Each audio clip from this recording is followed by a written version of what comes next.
यो दिवाकालीन सत्रमा जुटिसकेका छौं। पूज्यवर व्यास गुरुदेवको आगमन हुँदैछ। सबैले जे जति हुनुहुन्छ ताली बजाएर गुरुदेवलाई नमन गर्नुहोला। बोलिए सद्गुरुदेवको, व्यास गुरुदेवको, आफ्ना माता पिताहरूको, श्री हरिहर चतुर्मास अनुष्ठानको भन्दै यहाँहरू पनि अब पालिसक्नु भएको छ। प्रत्यक्ष प्रसारण हेरेर बसिराख्नु हुने समाजले श्रद्धालु भक्तजनहरूप्रति पनि आभार प्रकट नमन गर्दै आज हामीहरू 17औं दिनको यो दिवाकालीन कथा सत्रमा जुटिसकेका छौं। यहाँहरू सबैप्रति आभार नमन प्रकट गर्दै यो शुभ कार्यमा सबै जोडिँदै जानुहोला। कोही पनि नछुट्नुहोला। यो अहभागी यो मौका बल्ल बल्ल जुर्ने गर्दछ। तसर्थ अहिले जुरेको छ। यसो सञ्चार माध्यमबाट हुन्छ कि कहाँबाट हुन्छ हैन, यहाँहरू जोडिन सक्नुहुनेछ। प्रत्यक्ष रूपमा आएर पनि जोडिन सक्नुहुनेछ भन्दै अब हामीहरू व्यास पूजनका कर्महरूतर्फ लाग्दैछौँ। तसर्थ यो ध्वनि यन्त्र आचार्य गुरुदेवप्रति अर्पण गर्न चाहन्छौँ। जय श्री राधेश्याम। ओम नमः शिवाय। ओम मंगलम भगवान विष्णु मंगलम गरुड़ध्वज मंगलम पुंडरीकाक्ष मंगलाय तनो हरि। आदौ हस्त प्रक्षालनम आचम्य प्रणानाम्य केशवाय नमः नारायणाय नमः माधवाय नमः। हस्तौ प्रक्षाल्य इति केशाय नमः। पवित्रो वा सर्वावस्थांगतो विवाय स्मरेत् पुंडरीकाक्षं शवाय विन्द्रस्य पुंडरीकाक्ष पुनादो पुंडरीकाक्ष पुनादो। हस्ते पुष्पाणि कृत्वा ध्यानम् ॐ शुक्लां परमविचारचार परमां मध्यां जगद्व्यापिनीं वीणापुस्तकधारिणीम् अवयतां षड्यन्धकाराभहां। हस्ते स्फाटिकमालिकां विदधतीं पद्मासनीं संस्थितां वन्दे तां परमेश्वरीं भगवतीं बुद्धिं प्रदां शारदां ग्रन्थाधिष्ठात्री श्रीशिवपुराणाय नमः। ध्यानार्थे आसनार्थे पुष्पासनं समर्पयामि। सर्वोपचारार्थे गन्धाक्षरपुष्पाणि समर्पयामि। नमस्करोमि श्रीशिवदेव ध्यानं यं बभ्रजन्तमनवेदमवेदकीर्त्यं द्वैपायनो विरागा तराजो अवपुत्रेति तन्वयतया तरवो विनेदोस्तं सर्वभूतहृदयं मुनिमानतोऽस्मि। श्रीशुकदेवाय नमः। सर्वोपचारार्थे गन्धाक्षरपुष्पाणि समर्पयामि। नमस्करोमि श्रीव्यासपूजनं। व्यासाय विष्णुरूपाय व्यासरूपाय विष्णवे नमो वै ब्रह्मनिधये वासिष्ठाय नमो नमः। नमस्तु नन्दाय सहस्रमूर्तये सहस्रपादाक्षशिरोर्वावे सहस्रनामने पुरुषाय शाश्वते सहस्रकोटे योगधारण्ये नमः। याजारज्जमदग्ने सरदाये मेधाये कामाय इन्द्रियाय तामहं प्रतिगृह्णामि यशसा च भगेन च ज्वालामालिन्ये नमः। ध्यारार्थिकदीपं प्रज्वाल्य चन्द्रमा मनसो जातचक्षुः सूर्यो अजायत श्रोत्रार्धाय च प्राणश्च मुखादग्निरजायत। हरि ओं मायिदगं हवे प्रजननन्मे अदुदशवीरगं सर्वगणगं स्वस्ताये आत्मजनि प्रजाजनि पशुजनि लोकजन्यभयजनि अग्निं प्रजां बहुलां मे करोदन्नं वयोरेदो। अजमाजुदत्त कर्पूरगौरं करुणावतारं संसारजारं भुजगेन्द्रहारं सदा वसन्तं हृदयारविन्दे भवं भवानी शयितं नमामि। पात्रमध्ये स्थितं तोयं भ्रामितं शङ्करोवरे अङ्गलग्नमनुज्ञानां सर्वं पापं विभुवति सर्वं कष्टं दुःखं दारिद्र्यं विभुवति। जलेन शीतलीकरणं पुष्पैर्देवताभिवन्दनं हस्ताभ्यामारार्तिक्यकरणं नानासुगन्धपुष्पाणि यथा कालोद्भवानि च पुष्पाञ्जलिर्मया दत्तं गृहाणां परमेश्वर मंत्रपुष्पाञ्जलिं समर्पयामि। हरि ओम जय हो। अब हामीहरू दिव्य श्री शिव महापुराण का कथा प्रसङ्गहरू श्रवण गर्नेछौँ। तसर्थ यहाँहरू पनि अब आफ्नो ठाउँमा विराजमान हुनुहोला भन्दै यो ध्वनि यन्त्र व्यासाय विष्णु रूपाय पूज्यवर सद्गुरुदेवप्रति अर्पण गर्न चाहन्छौँ। हरि ओम। हरि ओम।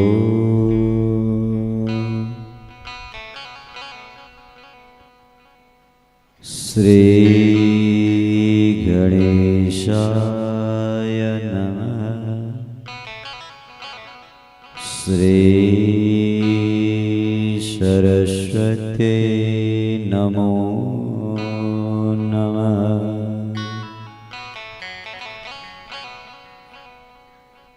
साम्यं शाश्वतमप्रमेयमतुलं ज्ञानैकगम्यं हर कैलासाधिपति मृडं पशुपति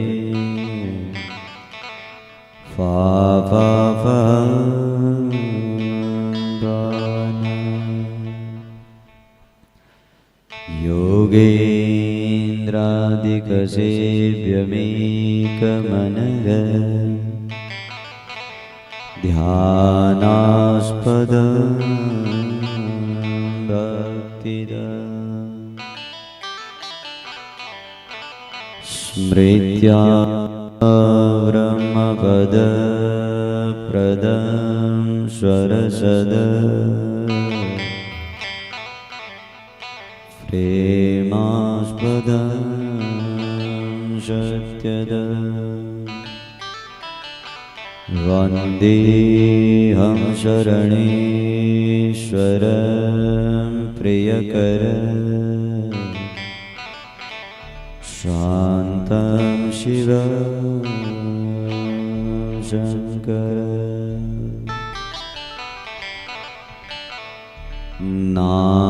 नारायणं नमस्कृत्य नरं चैव नरोत्तमं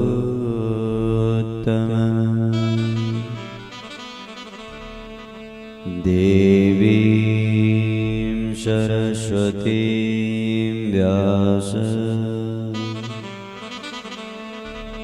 ततो जयमुदीरये।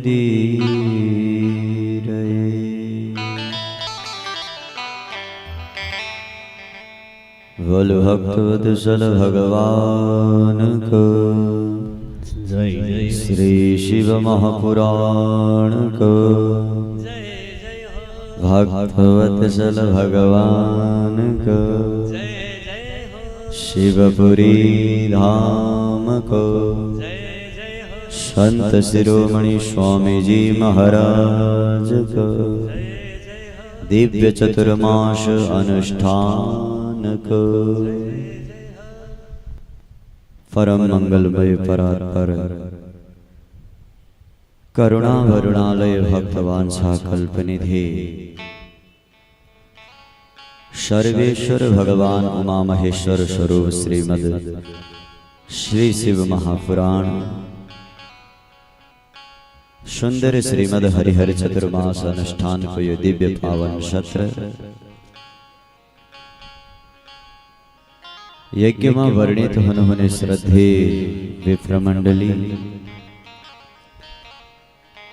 भगवान का कथा हरलाई कर्ण प्रिय बनाई हृदयंगम करम गरौनमा कुशल प्रिय संगीत मंडली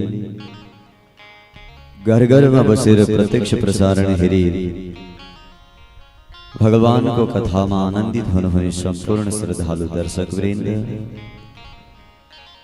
अनेक कामकाज हरुलाई यथावत राखेर घर द्वार देखी यो दिव्य परमात्मा को द्वार समाई कथा श्रवण को लागी उपस्थित होने संपूर्ण श्रद्धालु भक्त वृंद भक्तिमती आमाहरु भावमय बुआहरुमा सर्वं खलुमिदं ब्रह्महमान्दयुदास कोटि कोटि नमन गर्दछ।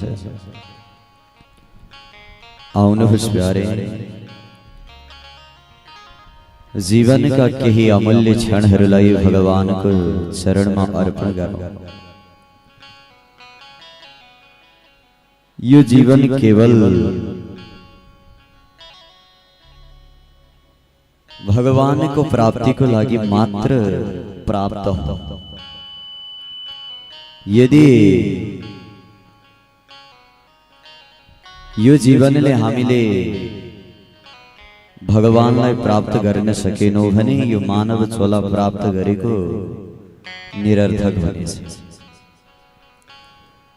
तो प्यारे कथा प्रसंग बहुत सुंदर छन्। आउनुहोस् आनन्द संग कथा प्रसंगहरुमा प्रविष्ट बनौं। भगवान शंकरलाई पाउनको लागि पुनः पराम्बा भगवती सतीले देह त्याग गरे पश्चात पुनः भगवानको प्राप्तिको लागि सदैव ध्यान गर्दै गर्दा पर्वतराज की पुत्री मीना की पुत्री भएर पार्वती भएर जन्मिन्। महाराज जो साक्षात पितरगण की कन्या मीना को गर्भबाट जन्म लिने माता पार्वती का सुंदर कथा प्रसंगहरु, भगवान भोलेनाथ का दिव्य कथा प्रसंगहरु आनंद संग श्रवण गर्नेछौं। आउनुहोस् तन मन वचनलाई पवित्र तुल्याउनको लागि, जानी नजानी भएका पाप सन्तापहरुलाई समाप्त गर्नको लागि सुंदर भगवान नाम संकीर्तनमा आनंद संग डुबलिकी लगाउँदै श्री शिव महापुराण का सुंदर कथामा प्रविष्ट हुनेछौं। बोल श्री शिव महापुराण को जय जय हो। हरि ओम नमः शिवाय नमः शिवाय। ओम नमः शिवाय नमः शिवाय नमः शिवाय नमः शिवाय। ओम नमः शिवाय नमः शिवाय नमः शिवाय नमः शिवाय। ओम नमः शिवाय नमः शिवाय नमः शिवाय। सबले नमः शिवाय। ओम नमः शिवाय नमः शिवाय।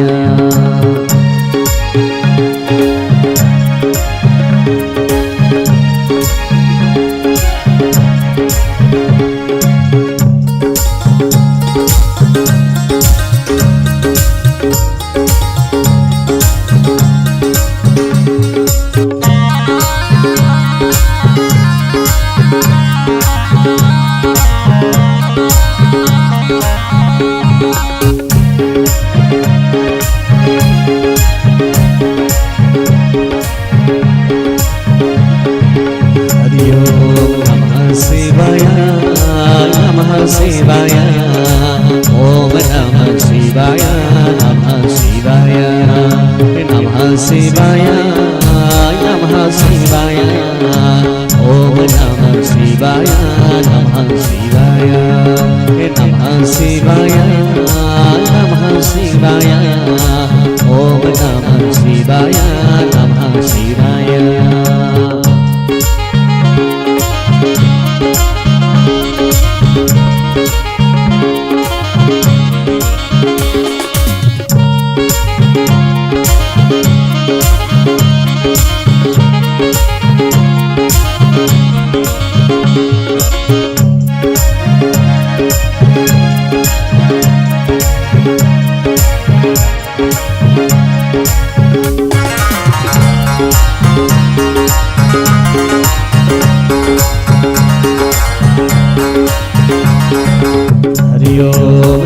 शिवाय नमः शिवाय। ओम नमः शिवाय नमः शिवाय नमः शिवाय नमः शिवाय। ओम नमः शिवाय नमः शिवाय नमः शिवाय नमः शिवाय। ओम नमः शिवाय नमः शिवाय। सबले नमः शिवाय नमः शिवाय। ओम नमः शिवाय नमः शिवाय नमः शिवाय नमः शिवाय। ओम नमः शिवाय नमः शिवाय नमः शिवाय नमः शिवाय। ओम नमः शिवाय नमः शिवाय नमः शिवाय नमः शिवाय। ओम नमः शिवाय नमः शिवाय। हरि हरि ओम नमः शिवाय नमः शिवाय। हरि हरि ओम नमः शिवाय नमः शिवाय। बोल शंकर भगवान को जय जय हो। दाक्षायणी सती देवी त्यक्त देहा पितुर्मघे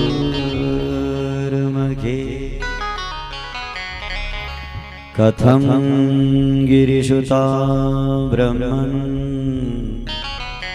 बभूव जगदाम्बिका।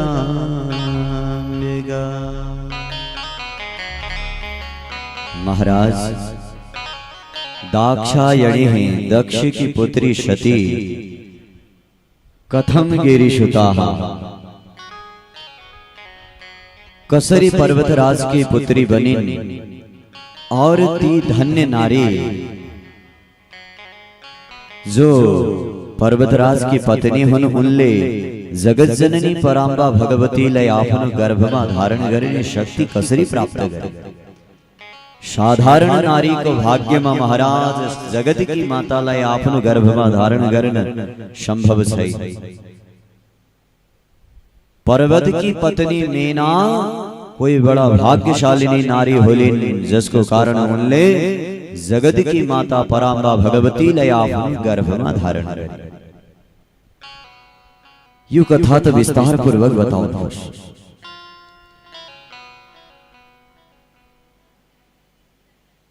सूत जी महाराज ले भन्न भयो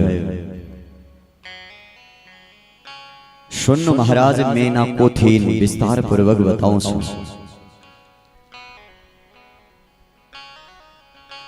एक समय को कुरा सारा देवता हरु पर्वतराज को मा गए। कथा ध्यान ले सुन रहल। जहां पर्वतराज को मा देवता हरु गए,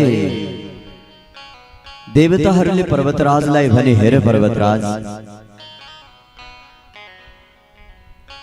हजुरले विवाह गर्नु पर्छ। पर्वतराजले भने विवाह म कदापि गर्दिन। यदि विवाह गर्नु परेमा मैले गरिहालिछु भने पनि मेरो जीवन बेकार हुनेछ। म तपस्या को लागि अग्रसर हुँ, त्यसैले विवाह मलाई उचित लाग्दैन। पर्वतराजलाई देवताहरूले अनेक कुरा भनेर मनाए।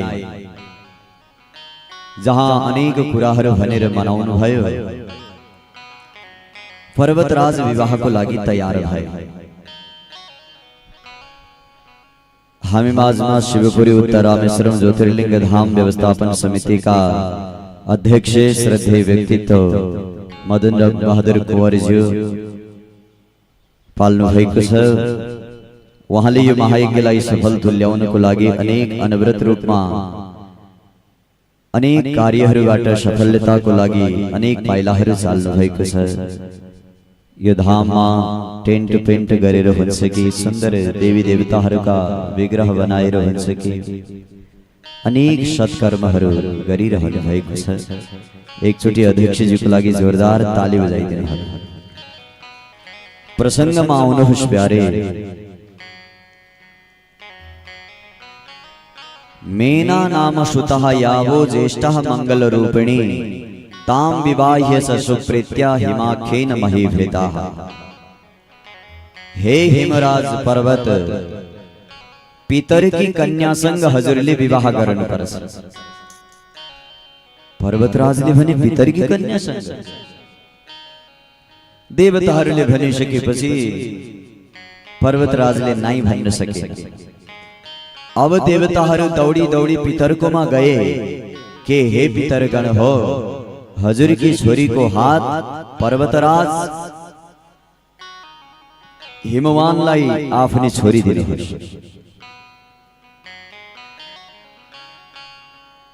पितृगणहरू त आश्चर्यचकित भए।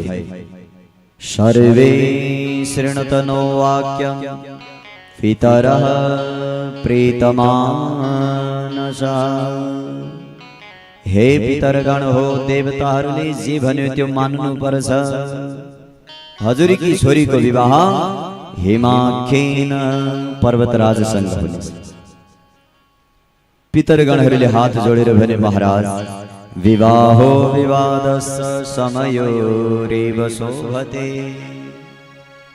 विवाह और विवाद समान वाला संग हुन्छ, सबै संग हुँदै। हामी पितरगण पर्वतराज मनुष्य पितर की छोरी को विवाह पितर संग होने हो न कि मनुष्य संग होने हो, यो कुनै पनि मिलेन। त्यसैले यो सम्भव छैन। देवताहरूले भने हे पितरगण हो सुन,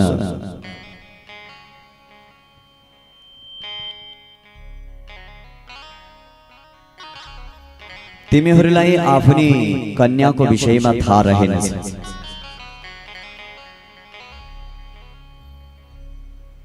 तिम्री 3वटी छोरी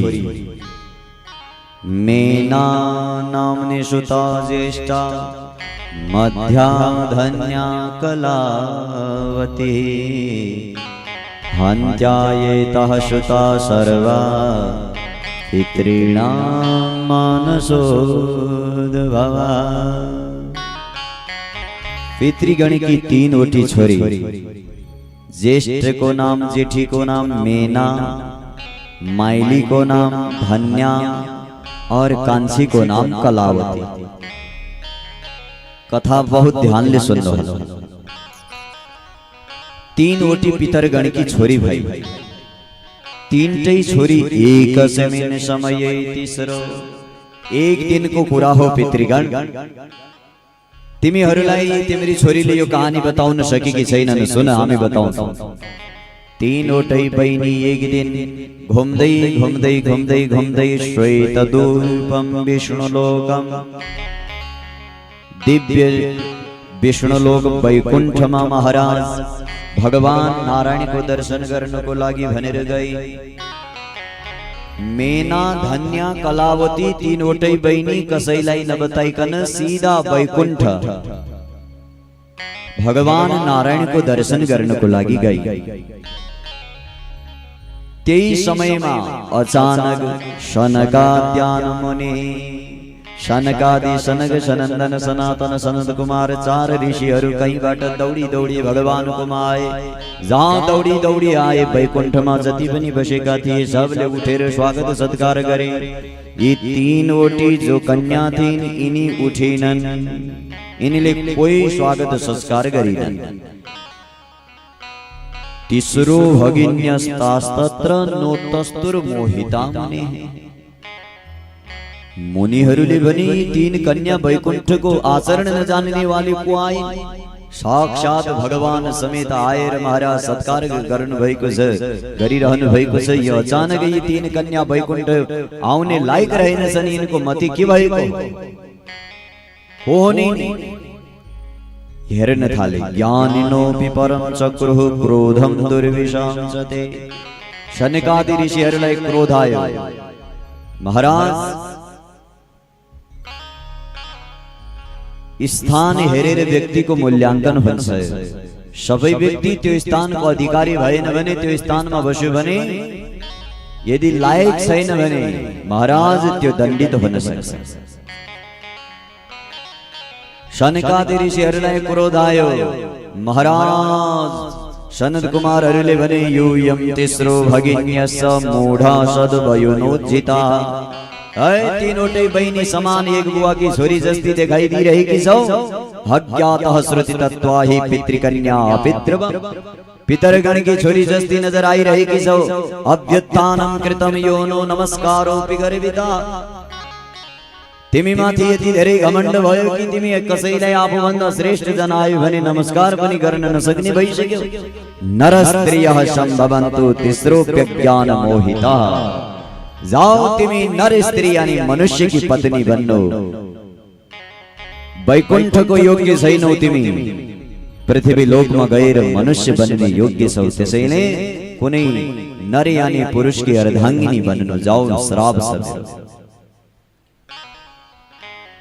जहाँ महाराज सनत कुमारहरूले श्राप दिए, पितृकन्या त हात जोडेर ऋषिहरूको स्तुति गर्न थाले।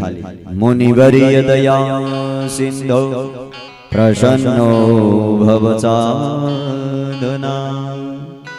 त्वत् प्रमाणं वयं मूढा कुर्महे स्मनभावद। हरे हरे प्रभो क्षमा गरिदिनुहोस् हे मुनिवर्य हे दयाका सागर प्रसन्न भइदिनुहोस् महाराज। वयम मूढा हामी बडा मूर्ख हौं, हजुरको ज्ञानको समक्ष मूढ हौं, त्यसैले हे पितृकन्या हे सनत कुमार ऋषि हो, हामी पितृदेवकी कन्याहरूलाई क्षमा गरिदिनुहोस्। अनुग्रहं कुरुष्वाद्य अनुग्रह गरिदिनुहोस्। गलती भयो, अनजानमा भएको गलती हो, क्षमा गरिदिनुहोस्। सनत कुमार ऋषिहरूले भने देवी हो, वचनम मम शोकगहनम सुखदम सर्वदैवनः। वाह, तिमीहरूले प्रायश्चित गरेको हुनाले चिन्ता नगर। जहाँ जहाँ जुन मनुष्य की पत्नी बन्ने छौ त्यो मनुष्य महान हुनेछ। महाराज मनुष्य योनिमा गएर हाम्रो गति कसरी हुने हो? सनत कुमारले भन्नुभयो गतिको चिन्ता नगर्नु, गति हुने। देवी हो, विष्णोः अंशस्य शैलस्य हेमाधारस्य कामिनी। इनै भगवान विष्णु को अंशबाट जब भगवान विष्णु पर्वतराज भएर पृथ्वीमा जन्म लिनुहुनेछ तब तिमी पर्वतराज की पत्नी भएर ज्येष्ठा भवतु। महाराज हे ज्येष्ठ मेना, तिमी इनकी पत्नी हुनेछौ और तिम्रो गति तिम्रो गर्भबाट साक्षात भविष्यत्येव पार्वती। तिम्रो गर्भबाट भगवान भोलेनाथलाई प्राण प्रिय भगवान की अर्धांगिनी पार्वती जन्म लिनेछन् और पार्वती जस्ती कन्यालाई महाराज भगवान शंकर जस्ता वरलाई दिएर कन्यादान गरेर त्यस्तै छोरीको जलपान गरेर चरण धोएर तिम्रो कल्याण हुनेछ। धन्या रुन थाली, प्रभो मेरो के हुने? धन्या प्रिया दुतिया तो, ए धन्या रुनु पर्दैन, चिन्ता नगर।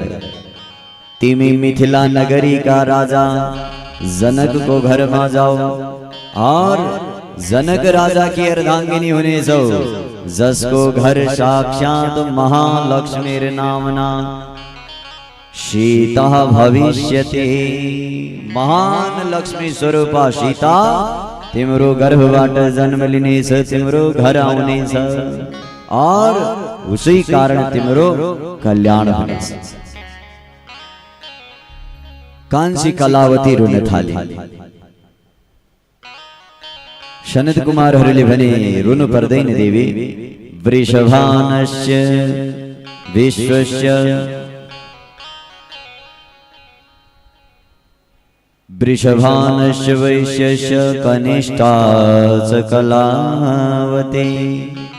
हरे कलावती, तिमी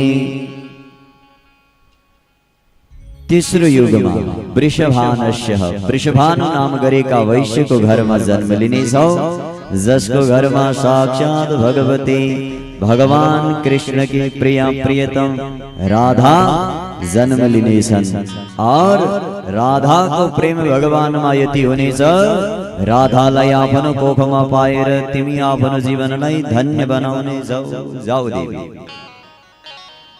सत्य युगमा भगवान शिव को कथा ध्यानले सुन्नु।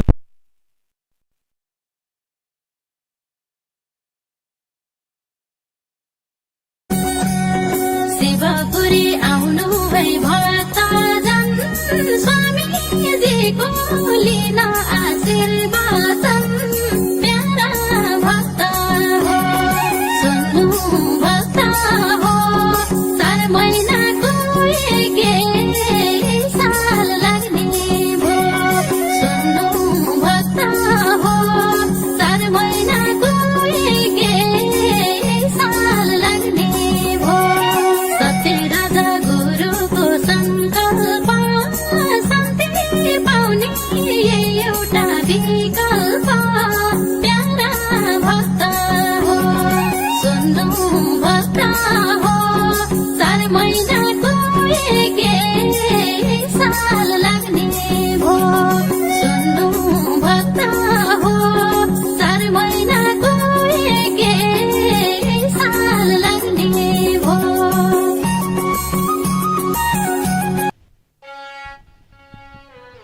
बोल भक्त वत्सल भगवान को कथा बुझिरहनु भएको छ कि छैन? पितरगण की तीनवटी छोरीलाई वैकुण्ठमा महाराज श्राप लाग्यो कि मनुष्य की पत्नी बन। रुन थालिने तीनवटै, महाराज हामी घरबाट नबताइकन यहाँ आएकी हौं, हाम्रा घरकाले थाहा पायो भने हाम्रो के हालत हुने हो? सनत कुमारहरूसँग गिडगिडाउँदा खूब स्तुति गर्दा उनले पुनः आशीर्वाद दिए, देवी सामान्य मनुष्य की पत्नी हुने छैन, सतयुगमा विष्णुको अंशबाट पर्वतराज जन्म लिनेछन्, उनको घर तिमी पत्नी बनेर जानेछौ और तिम्रो गर्भबाट साक्षात पराम्बा भगवती पार्वती जन्म लिनेछन्, जसको महाराज जन्मले तिम्रो जीवन धन्य हुनेछ। और पितरगण की माइली छोरी धन्या त्रेता युगमा महाराज मिथिला नगरी का राजा जनक राजा को घर में गएर अर्धांगिनी बन्ने छौ। सीता छोरी को लालन पालन गरेर तिमी आफ्नो जीवनलाई धन्य गर्नेछ, जुन सीता को विवाह भगवान रामसँग हुनेछ।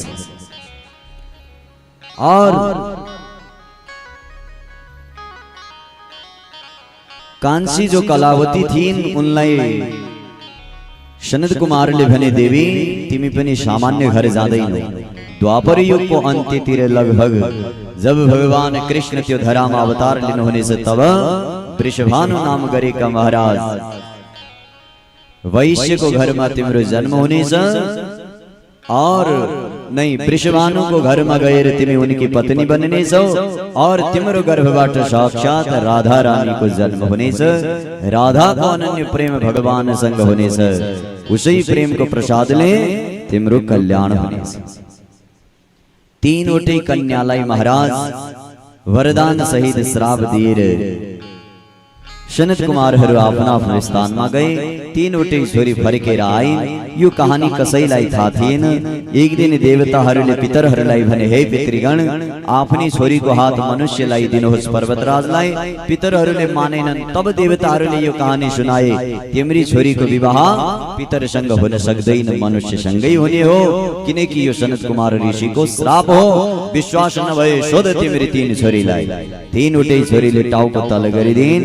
पितरगणले भने, महाराज त्यसो भए त अवश्य मेरी छोरीको विवाह पर्वतराजसँग ज्येष्ठको विवाह गरिदिनुहोस्। जेठी छोरी मेनाको विवाह पर्वतराजसँग भयो। जहाँ पर्वतराजसँग भयो महाराज खूब तपस्या गरिन् मेनाले और पर्वतराजले झन् खूब कठोर तपस्या गरे। आकाशवाणी भयो, महाराज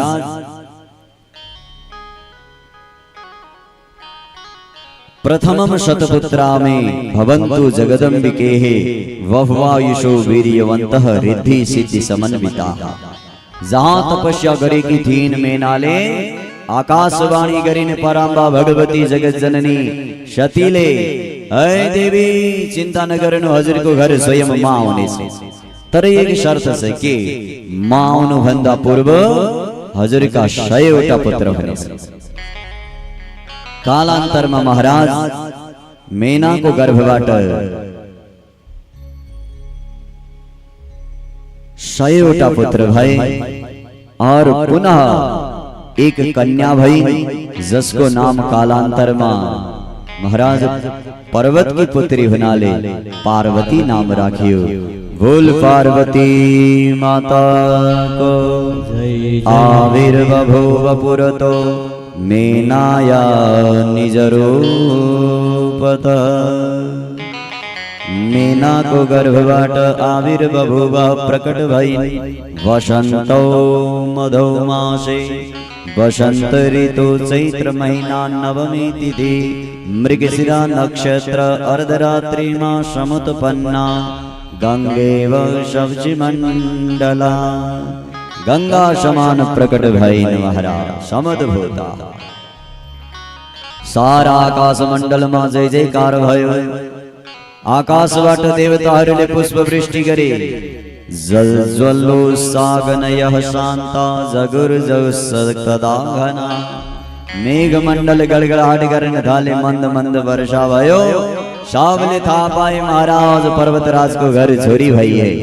भाई सब दौड़ी दौड़ी आए, पर्वतराज लाई खूब बधाई दिए। सारा देवता लिपने आए रे, महाराज दिव्य स्तुति करे। जहाँ सुंदर स्तुति करे, कालांतर में समय बीती गई पछी नामकरण भयो। नामकरण में अनेक विद्वान ब्राह्मण हरु आए। जहाँ महाराज देवर्षि नारद समेत आए। पर्वतराज ने देवर्षि नारद लाई पकड़े, अरे नारद ये कई जान मिलदैन। गुरुदेव आज मेरो छोरी को यो उत्सवमा अनेक ऋषि महर्षि आउनु भएको छ।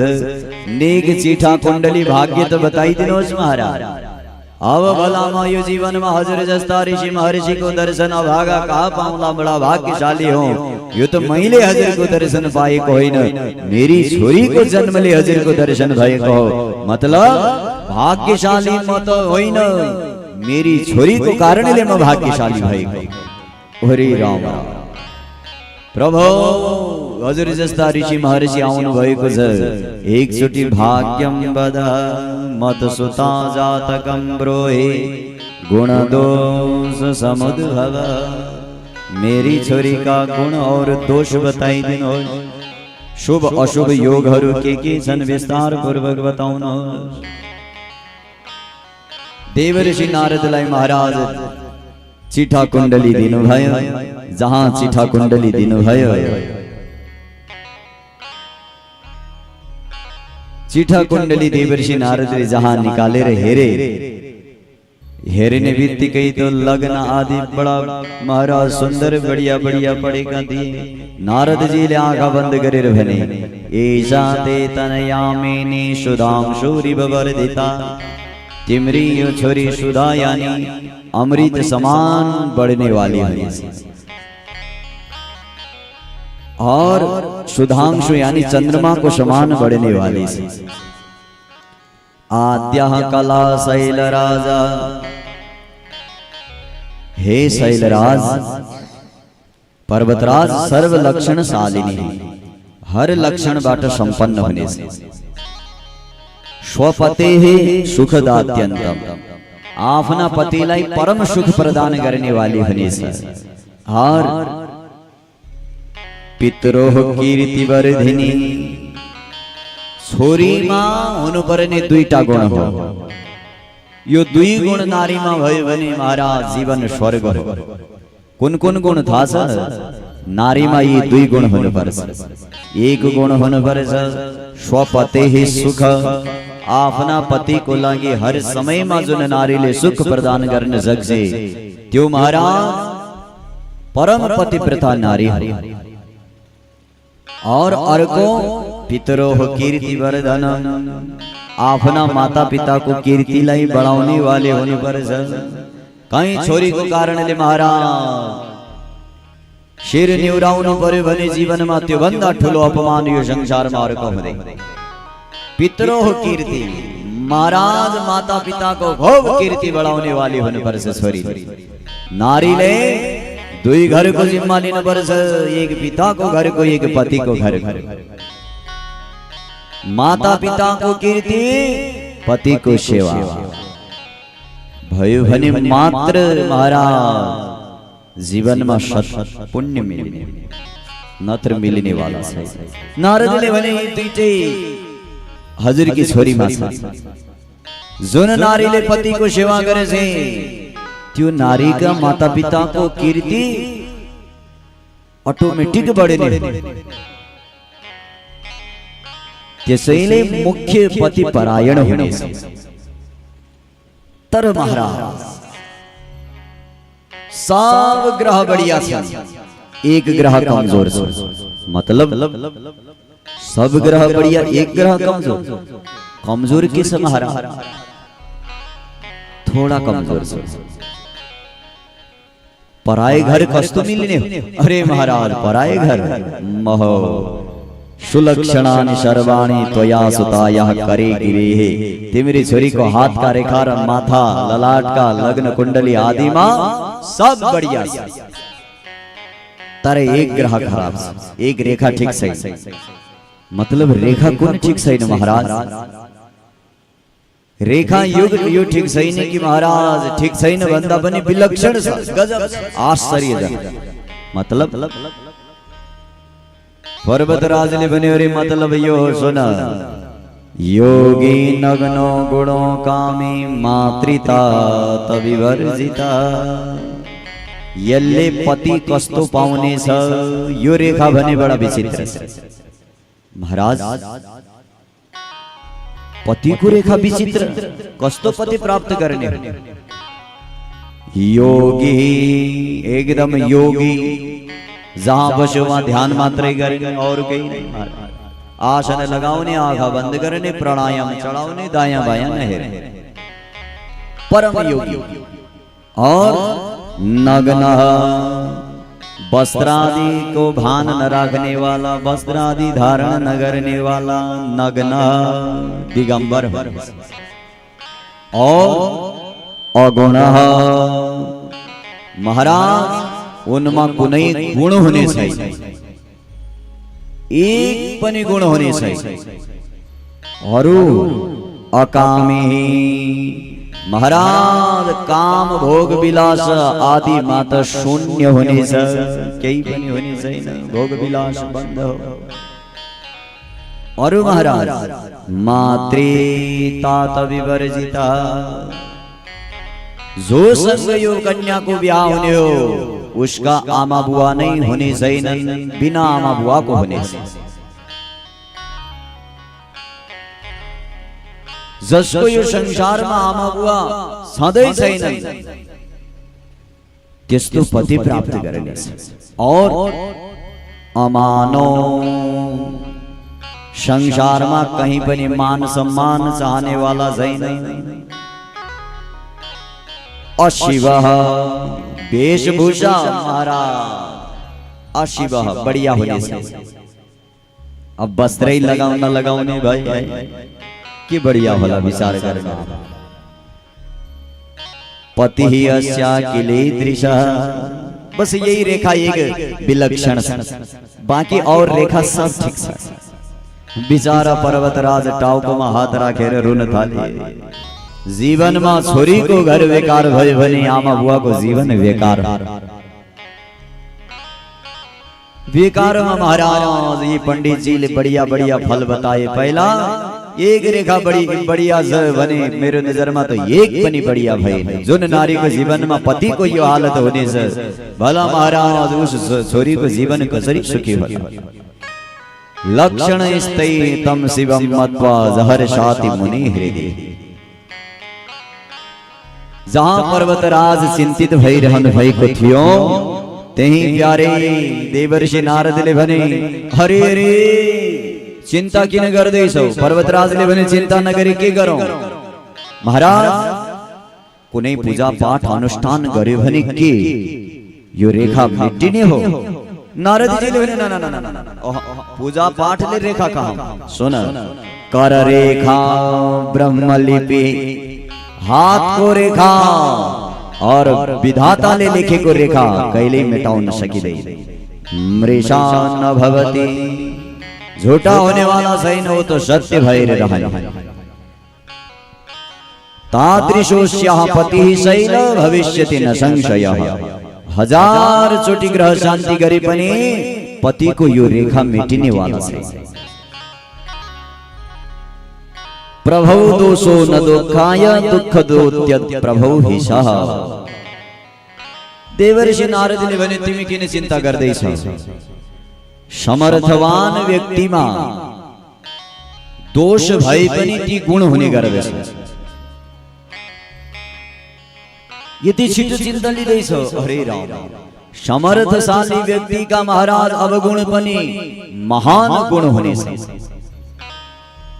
सुन समर्थशाली व्यक्ति में अवगुण पनि गुण मानिनेछ जस्तै रवि पावक गंगाना सूर्यले हर क्षेत्र में महाराज हर वस्तु को दर्शन करने गर्छ रविलाई दोष दिँदैन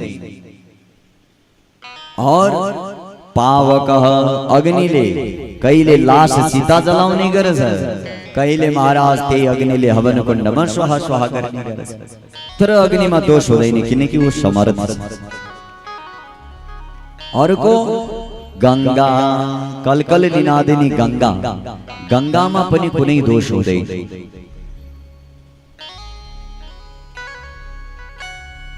देवर्षि नारदले सम्झाउनु भयो, जहाँ देवर्षि नारदले सम्झाउनु भयो महाराज केही क्षण पर्वतराज शान्त भए, भाग्यको रेखा मेट्न सकिँदैन, होनहार दैव नटार, यो संसारमा कसैले पनि दैव लीलालाई टार्न सक्दैनन्। जहाँ यो हृदयमा लिए तब महाराज शान्त भए। देवर्षि नारद भविष्य बताएर आफ्नो स्थानमा गए। नारदजीलाई जान दिनुहोस्, पर्वतराज की पुत्रीलाई ठुली हुँदै दिनुहोस्। के हुन्छ एक भजन पश्चात हामीहरू आनन्द सँग सरिक हुनेछौं। बोलो भक्तवत्सल भगवान।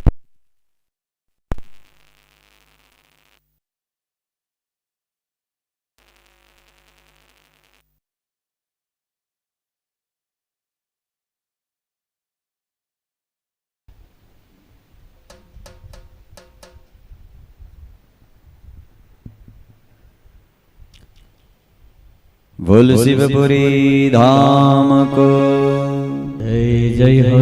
आउनुहोस् प्यारे।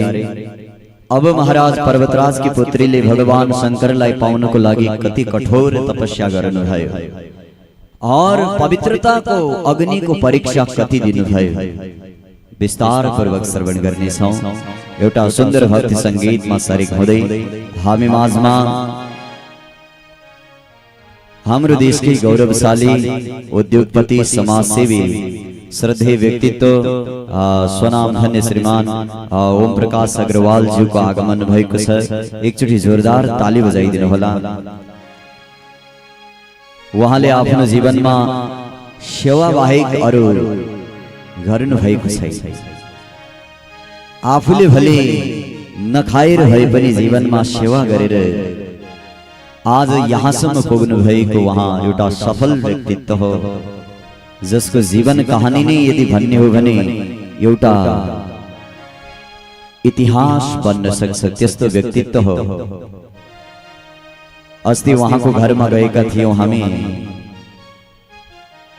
यति प्रेमले उहाँले प्रसाद ग्रहण गराउनु भयो और जो हृदयमा श्रद्धा छ।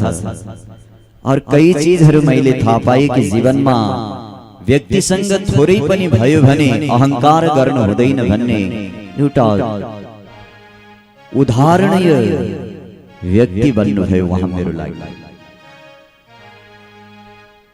जीवनमा उहाँले यति परोपकारका कर्म गर्नुभयो, त्यसको सीमा छैन, भनेर साध्य छैन।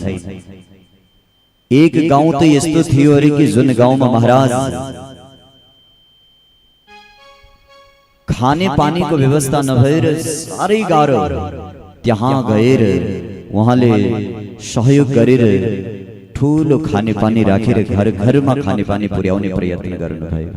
टाढाको कुरा के गर्नुहुन्छ, यही केएमसी स्कुलमा हाम्रो क्याम्पसमा खाने पानी नहुँदा महाराज अनेक समस्या उठाइरहेको क्याम्पसमा उहाँले आफ्नो लगानीमा जहाँ बोरिङ राखेर क्याम्पसमा खाने पानी बनाउनु भयो, अहिले पनि गएर हेर्न सकिन्छ।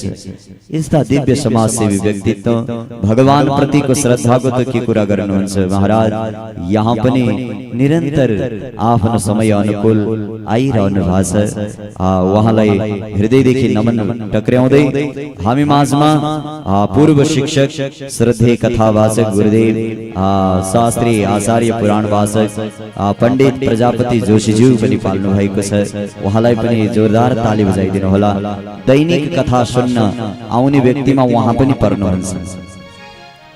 यो चतुर्मासमा दैनिक कथा सुन्न आउने व्यक्तिहरू आजसम्म रेगुलर आउने व्यक्तिका अनुहार हेरिरहेको छौं। हजुरहरू आफै आफ्नो डाटा राखिदिनु होला, को कति दिन आउनु भयो, उनको लागि हामीले उचित सम्मान राखेका छौं। अरु त हामीले के दिन सक्छौं, तर एक अवश्य केही न केही भगवानको प्रसाद प्रदान गर्नेछौं। को कति दिन आउँछ हजुरहरू अवश्य डाटा राखिदिनु होला भन्दै अब आउनुहोस् एउटा सुन्दर भक्ति सङ्गीतमा अग्रसर बनौं पुनः बाँकीका शेष चर्चाहरूमा सरिक हुनेछौं बोलो भक्तवत्सल भगवानको जय जय हो शंकर भगवान को जय हो हरे शिव भनना सबले शिव भनना छैनन् शिव भनमा भित्री मनमा शिव भनना छैनन् शिव भनमा भित्री मनमा शिव भनना छैनन् शिव भनमा भित्री मनमा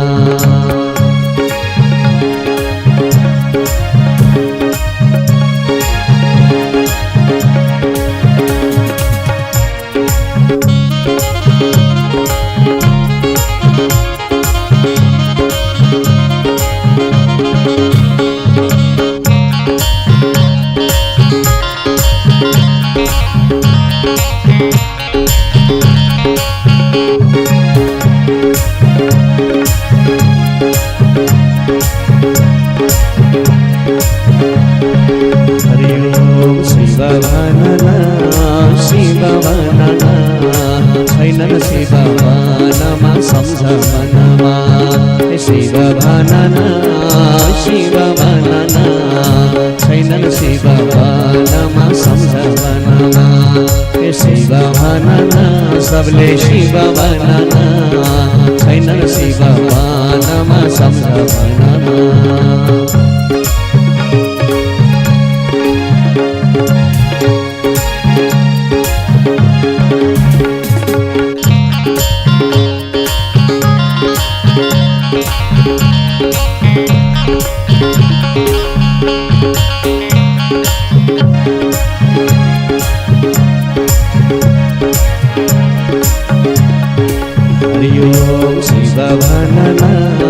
शिव भनना छैनन् शिव भनमा सम्झ मनमा शिव भनना छैनन् शिव भनमा सम्झ मनमा शिव भनना सबले शिव भनना छैनन् शिव भनमा सम्झ मनमा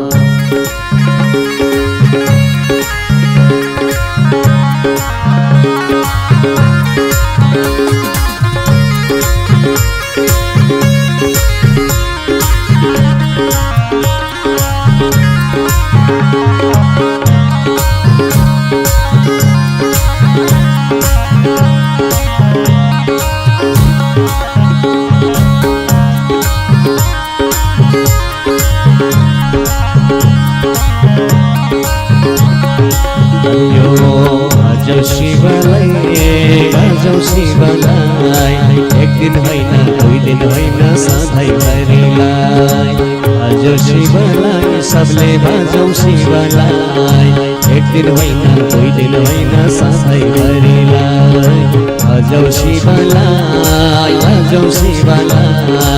एक दिन होइन दुई दिन होइन सधैँभरिलाई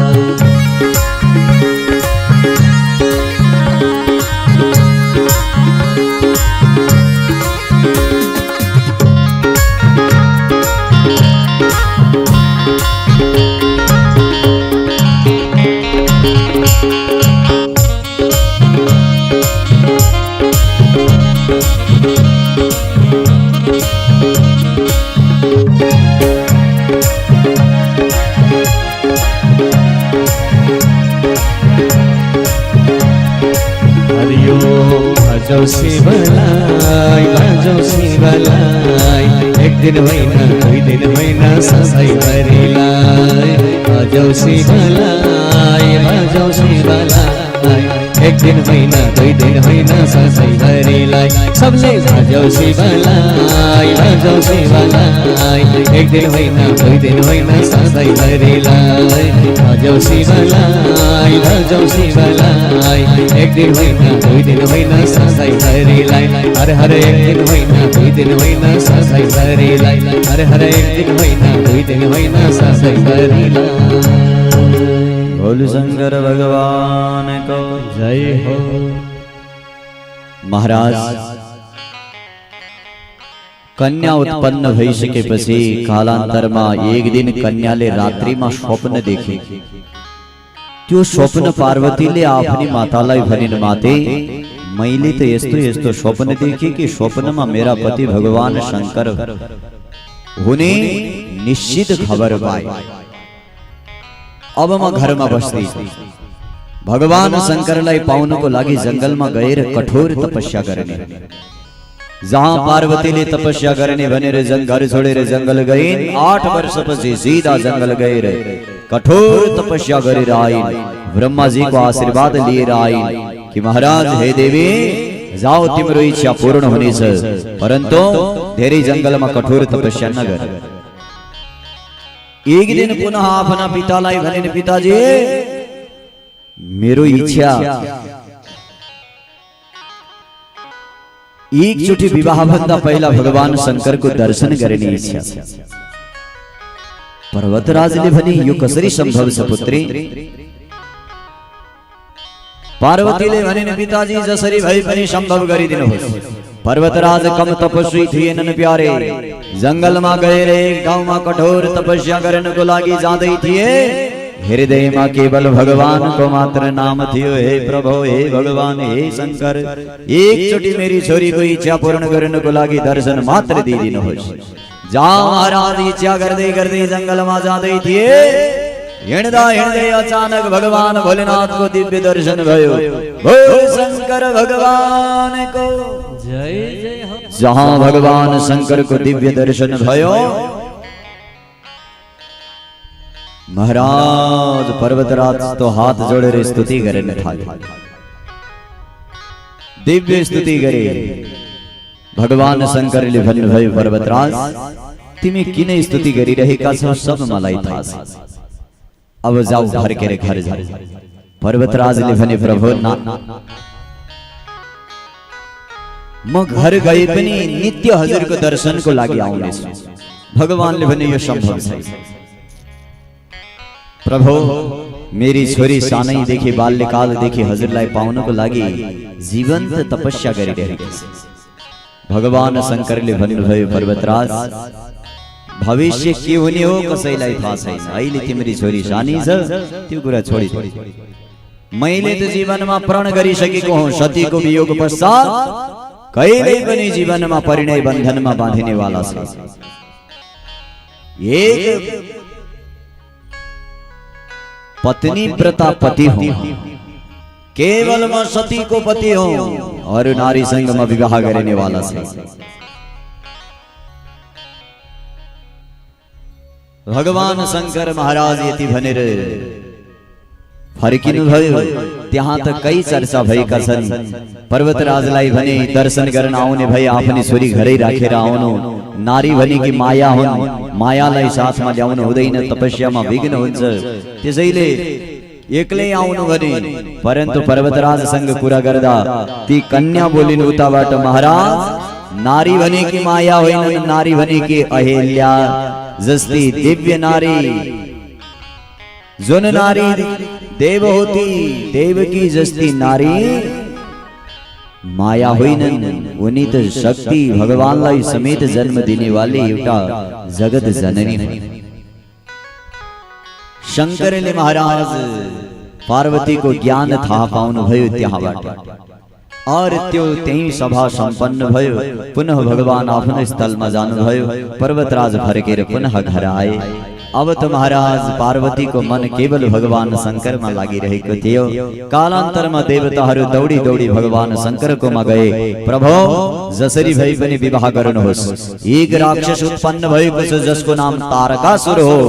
त्यसलाई ब्रह्माजीले वरदान दिएका छन् भगवान शंकरको छोराबाट मात्र मृत्यु हुनेछ। हजुरले विवाह गर्नु भएन भने प्रभु तारकासुरको मृत्यु सम्भव छैन। यदि तारकासुर मरेनछ भने सारा स्वर्ग मर्त्य लोकमा उसैले शासन गर्नेछ, सारा ध्वस्त गरिदिने हो। सारा देवताहरूले स्तुति गरिसकेपछि साधु सन्तको रक्षाको लागि तिनै सती पुनः पार्वती बनेकी हुन्। देवताहरूले जहाँ भने पुनः भगवान शंकर विवाहको तयारीको लागि तयार भए। भगवान शंकरको विवाह धूमधामसँग तयार भयो। गारे विवाहका प्रसंगमा कई प्रसंगहरू छन्। कुण्डली लग्न पठाए, लग्न कुण्डली और पुनः बरात तयार भयो। बरात आउनुभन्दा पहिला कन्याको यहाँ परीक्षा लिनको लागि कई ऋषिहरू आए, पार्वतीलाई सम्झाए। त्यो दिगम्बर संग मुण्डमाला धारण गर्ने वाला संग विवाह गरेर के हुने हो? जसको घर छैन, ठेगान छैन, शमशानमा बस्ने, मुण्डमाला धारण गर्ने, सर्पको माला लगाउने वाला, खरानी घस्ने वाला, है राजपुत्री, त्यो संग विवाह गरेर केही मिलिने वाला छैन। जहाँ सम्झाउन आएका थिए ऋषिहरू, पार्वती तिनीलाई श्राप दिन तयार भइन्, भागेर गए। महाराज भगवान शंकरलाई भने प्रभु पक्का पतिव्रता नारी हो। विवाह तयार भयो धूमधामसँग। महाराज पर्वतराजकोमा भगवान भोलेनाथको विवाह गयो। जहाँ विवाह धूमधामसँग गयो, विवाह तयार भयो। सारा गोत्रोचार आदि भइसकेपछि जस्तै विवाह विदाई हुने वाला थियो, दौडी दौडी कामदेव की पत्नी रति रुदै आई और चरण समातेर भन्न थाले, प्रभु एक नारी को आज विवाह भइरहेको छ, एक नारी यहाँ पति नभएर रोइरहेकी छ। संसारको यो के रीत हो प्रभु? हजुरले मेरा पतिलाई मारिदिनु भयो। आज हजुर की पत्नी हजुरलाई पाएर कति खुशी भइरहेकी छ। एक नारी को सुहाग भरियो, एक नारी को महाराज पति को वियोग भयो। देवताहरू कई चलाक छन् महाराज। देवताहरूले कामदेव की पत्नीलाई उक्साइदिए, देवी जाऊ, यही हो मौका पाउने। विवाहमा महाराज भोलेनाथ प्रसन्न थिए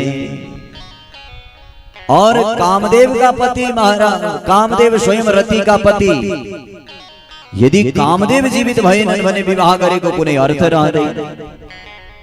त्यसैले देवताहरूले सब काम एकैचोटि गर्न थियो।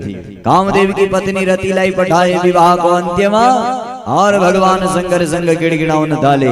तुरन्त महाराज पार्वती सहित भगवान शंकरले आशीर्वाद दिदिए, जाऊ देवी, तिम्रा पति तिमीलाई अवश्य प्राप्त हुनेछ, परन्तु अहिले होइन।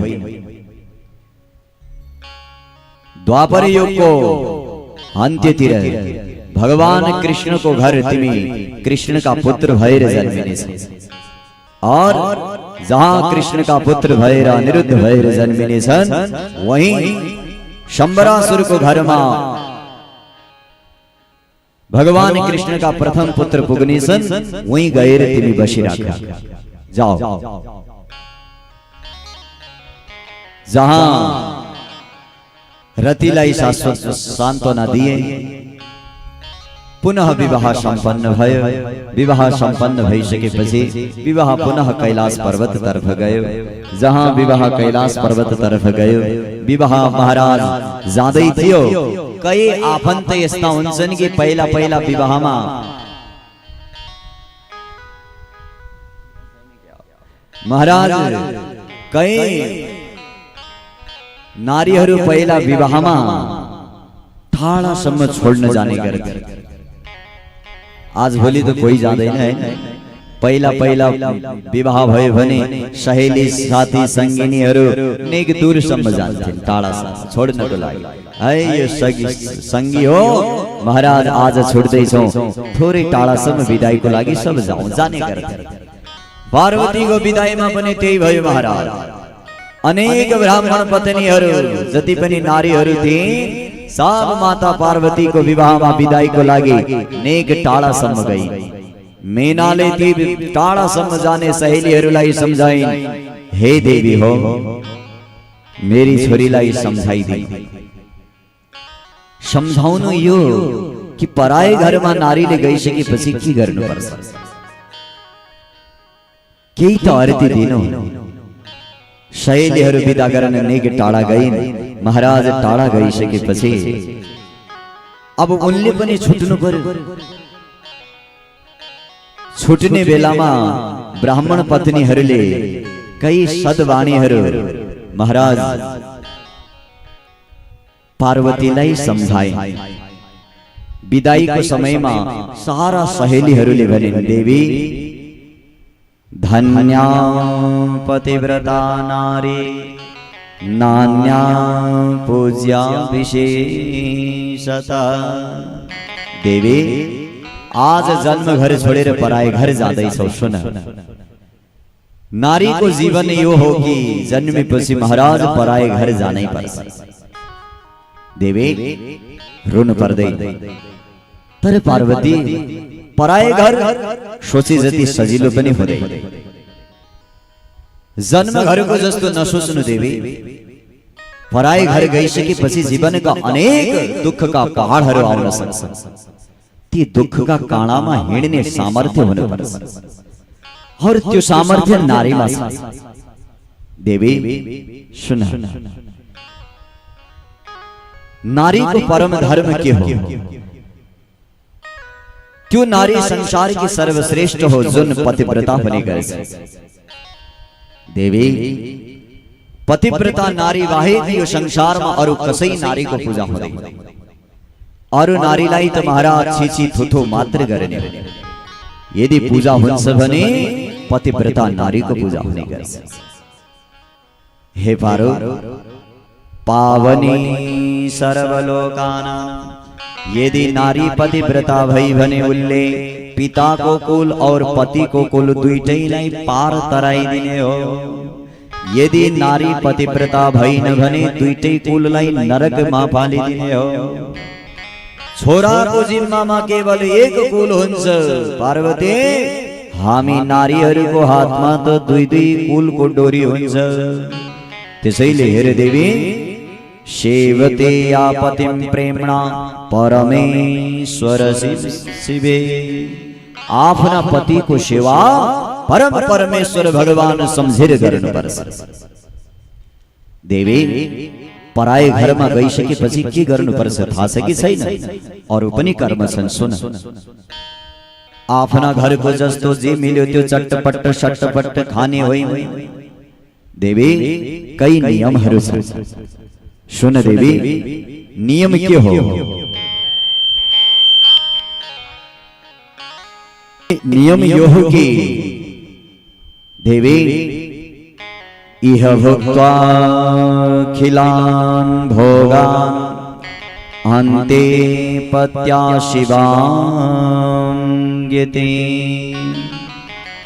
पतिव्रता नारीले घरमा भोजन सबभन्दा अन्तिममा गर्ने गर्छन्। यो पहिलो नियम। पराए घर गइसकेपछि के गर्नुपर्छ? सुन, हे पार्वती पतिव्रता च सावित्री। पतिव्रता नारी को हुन् पहिला सुन।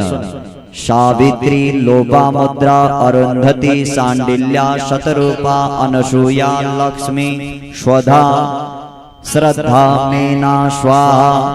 यी पतिव्रता नारी हुन्। इनको नाम मात्र लियो भने पनि जीवनको जीवको कल्याण हुने गर्छ।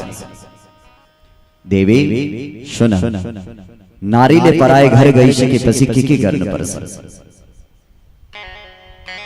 यी जति नाम छन् नि सती, सावित्री, सरस्वती आदि, इनको नाम यतिकै पुण्यदायी भएको होइन। देवी यिनीहरूले पतिव्रत्य विषय नै भए पतिको यति सेवा गरेकी हुन् जुन पतिको सेवाको कारणले यिनी आज महाराज परमेश्वरी बनेकी हुन्, देवी बनेकी। पार्वती भुञ्जान भुङ्क्ते प्रिये पत्यौ पतिव्रत्य परायणा। हामी नारीहरूले जीवनमा के गर्नुपर्छ? सुन देवी, सर्वप्रथम दीन भावना हुनुपर्छ। जे पतिदेवले भन्यो हाय मेरा पतिदेव, बिल्कुल ठीक छ। पतिदेवले वचन बोलिदिए भने वचन फर्काउने त कुरा छोडिदिनु, फर्काउने सोच्नु पनि पाप। बिल्कुल दीन बन।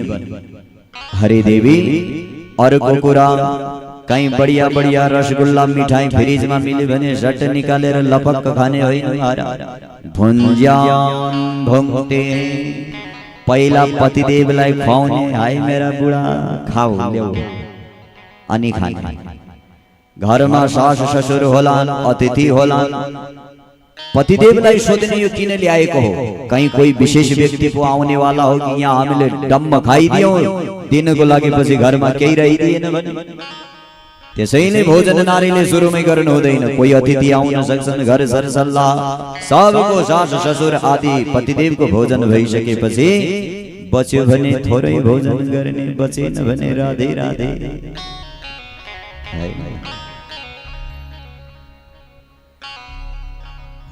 और तिष्ठे तस्मिन् शिवे नारी सर्वथा सती तिष्ठति नारी को स्थान एकै हुन्छ देवी त्यो हो सती साध्वी को स्थान एकदम शील स्वभावमा बस्नुपर्छ सरको आवाज कहिल्यै आउनु हुँदैन नारी महाराज दया की खानी सरल की खानी हो यहाँ रीस राग तो कहिल्यै हुनै हुँदैन हेर पार्वती स्वप्याप्य स्वपिति सा नित्यम बुद्धि तो प्रथमम सुधे नारीले घरका सब सुतिसकेपछि मात्र सुत्नुपर्छ और सब सुतेकै छन् उठेर घरको काम धन्दा सब गरिसक्नुपर्छ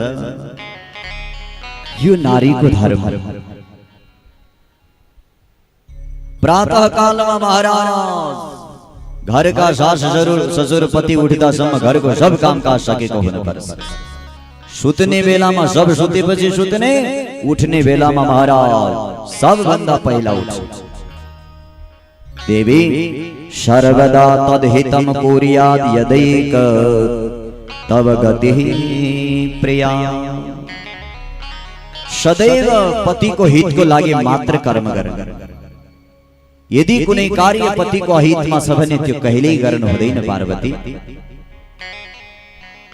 देवी अनलङ्कृतमात्मानं दर्शयेन्न क्वचित् शिवे कहिल्यै पनि घरबाट बाहिर निस्किनु पर्यो भने खुला केश गरेर भूतनी जस्ती भएर ननिक्लिनु बिल्कुल श्रृंगार पटार सामान्य गरे और सदैव सुहाग भरेर राख्नु अलंकृता गरगहना कहिल्यै नफुकाल लगाई और देवी कार्यार्थम प्रेषिते तस्मिन् भवेन मण्डनवर्जिता नारीको सौन्दर्य भनेको श्रृंगार हो त्यसैले सामान्य श्रृंगार गरिरहने और श्रृंगार को नाम में यति होइन कि दिनभरि दर्पण हेरेर महाराज लेप पोती टेंट पेंटे गर्नमा रहने होइन सामान्य श्रृंगार गर्ने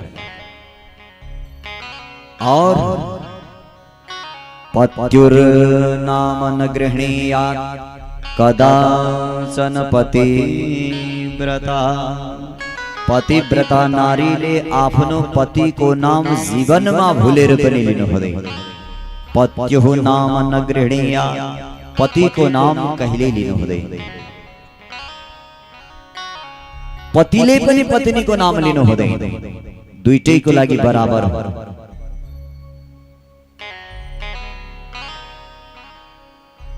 आकृष्ट्वापि न चाक्रोशेत् प्रसीदेत् ताडितापि च पतिदेवले महाराज जति ताडन प्रताडन आदि क्रोध गरे पनि कहिल्यै पनि पतिको नाम लिनु हुँदैन और पतिसँग कहिल्यै पनि हृदयमा रिस राग राख्नु हुँदैन हन्यताम इति च ब्रूयात् स्वामी निति कृपां कुरु यदि पतिदेवले महाराज खूब डांट फटकार लगाए भने एक थप्पड हाने भने अर्को पनि छोड्नु बरु पिट्नु पतिदेव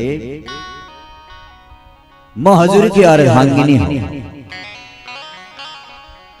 हजुरको सेवाको लागि मैले जन्मभर छोडेर आएकी यो प्रार्थना गरे परन्तु कहिल्यै पनि पतिसँग झर्केर नबोले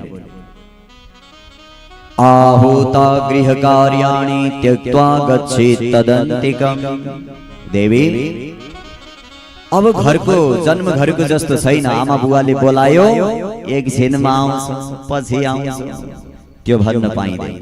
पराई घर गइसकेपछि नारीले यदि पतिदेवले बोलाए भने घरका भाँडा कुनै धोइरहेका कुनै पनि काम गरिरहेकी भए यदि पतिदेवले एक आवाज लगाइदिए भने त्यो आवाजको ध्वनि कानमा परेर सिद्धिदासम्म सिधा पतिको सामने उपस्थित हुनुपर्छ।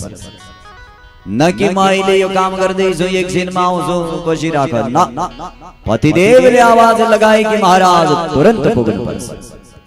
चाहे सारा काम छोडेर भए पनि त्यहाँ पुग्नै पर्छ। अरू काम सब अधुरा रहन् तर पतिको वचन अधुरो हुनु हुँदैन। दोस्रो चोटि आवाज लगाउनु पर्यो भने त्यसको दोष हुन्छ। हे पार्वती सत्वरम शाञ्जलि दौडेर जाने हो और टाउको तल गरेर हात जोडेर भन्ने हो पतिदेव किन बोलाउनु भयो, के सेवा गर। यो हैन कि कचकच कचकच गरेर बोलाइको बोलाइ हुन्छ के काम गरे, त्यसो होइन। पतिदेव के सेवा गर, किन पुकार्नु भयो। हात जोडेर महाराज आज्ञा लिए और यदि उनले त्यो कर्म भन्यो भने आफ्नो सब काम छोडेर पनि उनले भनेको काम पाइला गरे हैन। यतिकै सती साध्वी सावित्री थोड़ी न बन्ने हुन् नारी महाराज। हरिदेवी हेर पार्वती चिरम तिष्ठेन्न चत्वारे गच्छेन्नैव परालये। कहिलेकाहीँ बस्नु पर्यो भने पनि धेरै बेरसम्म आफ्नो घरको द्वारमा कहिल्यै बस्नु हुँदैन, घरको बाहिरको आँगनमा पनि बस्नु हुँदैन। आफ्नो कोठामा बस्ने, काम पर्यो भने पतिदेवले बोलाए जाने, अतिथि आदि आए भने उनको स्वागत सत्कार गर्ने। फाल्तु महाराज हल्ल्याउने घुम्ने कुर्सीमा घुम्दै गरेर नबस। चिरम न तिष्ठे, चाहे घरको द्वारमा होस् चाहे अतिथि आएको ठाउँमा होस् कहीं पनि नारीले अधिक बस्नु हुँदैन। कथा छोडेर, कथामा त जति बसे नि हुन्छ फेरि घरको कुरा हो। घरमा यदि कोही अतिथि आएका छन्, पाहुना आएका छन् भने पतिदेव उनसँग बात कुरा आदि वार्तालाप गर्दैछन् भने नारीले त्यो ठाउँमा एक क्षण पनि बस्नु हुँदैन। त्यो संवाद नारीले सुन्नु हुँदैन। यदि पतिदेवको आज्ञा छ भने सुन्ने हो, नत्र न। महाराज पानी ल्यायो, पानी प्रदान गर्यो, प्रणाम गर्यो, आफ्नो काममा गयो। त्यहाँ बसेर महाराज कान टक लगाएर के कुरा गर्ने रहेछन् सुन्ने भयो।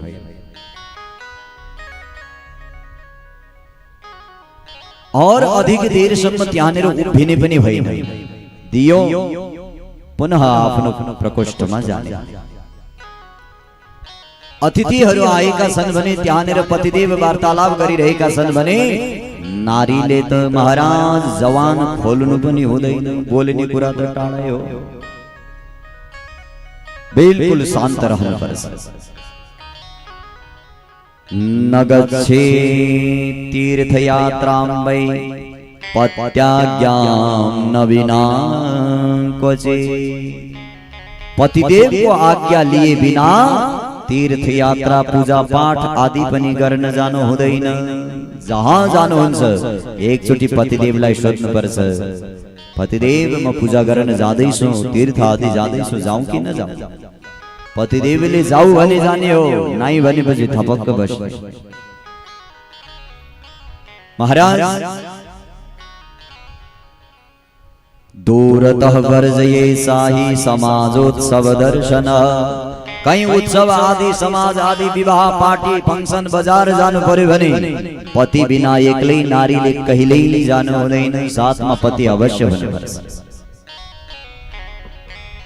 देवी भुञ्जास्ता भर्तरोच्छिष्टम् इष्टम् अन्नादिकं च यत् महाप्रसाद इत्युक्त्वा पति दत्तं पते व्रता।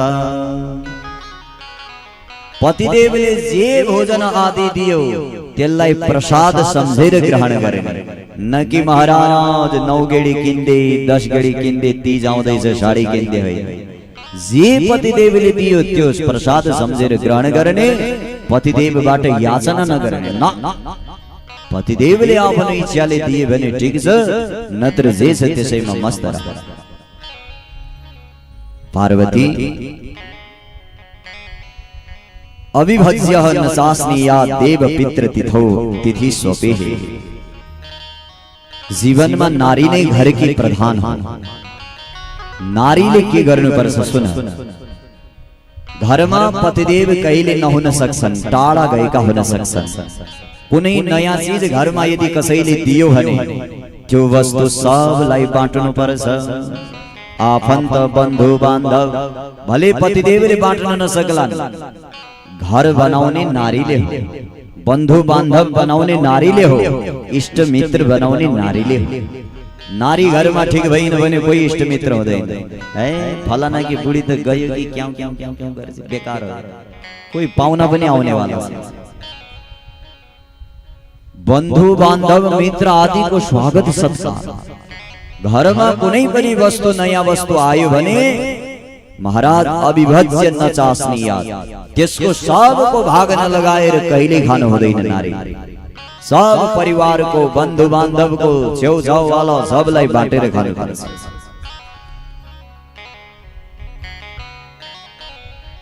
आएका भिक्षुकहरूलाई भिक्षा नदिकन कहिल्यै पनि घरबाट पठाउनु हुँदैन। देवी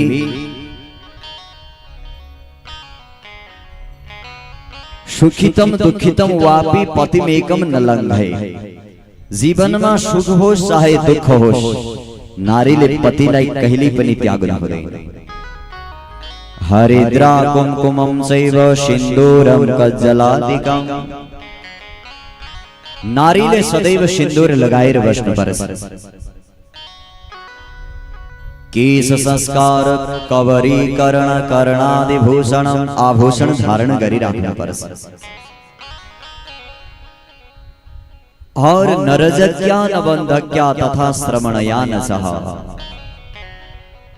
कुनै पनि दुष्टतासँग संगत नारीले कहिले गर्नु हुँदैन। खराब छ भन्ने थाहा भइसकेपछि उसको संगत नारीले जीवनमा कहिले गर्नु हुँदैन। और देवी पति विद्वेषिणी नारी नशा संभाषयेद क्वचित। पतिदेव संग जीवनमा मुख मुख लागेर कहिल्यै बोल्नु हुँदैन। पतिदेव को वाणी तो सुनने मात्र हो, उनसंग कहिल्यै बोल्नु हुँदैन। और नैका किनी क्वचित तिष्ठेत नग्ना स्नायान क्वचित। एक्लै कुनै पनि अवस्थामा कहीं पनि जानु हुँदैन और नग्न भएर कहिल्यै पनि स्नान गर्न हुँदैन। कहिल्यै पनि धान कुट्ने ओखलमा मुसलमा और कुनै यन्त्र आदिमा दुईटी ढोकाको बीचमा सती नारीहरूले कहिल्यै पनि बस्नु हुँदैन। और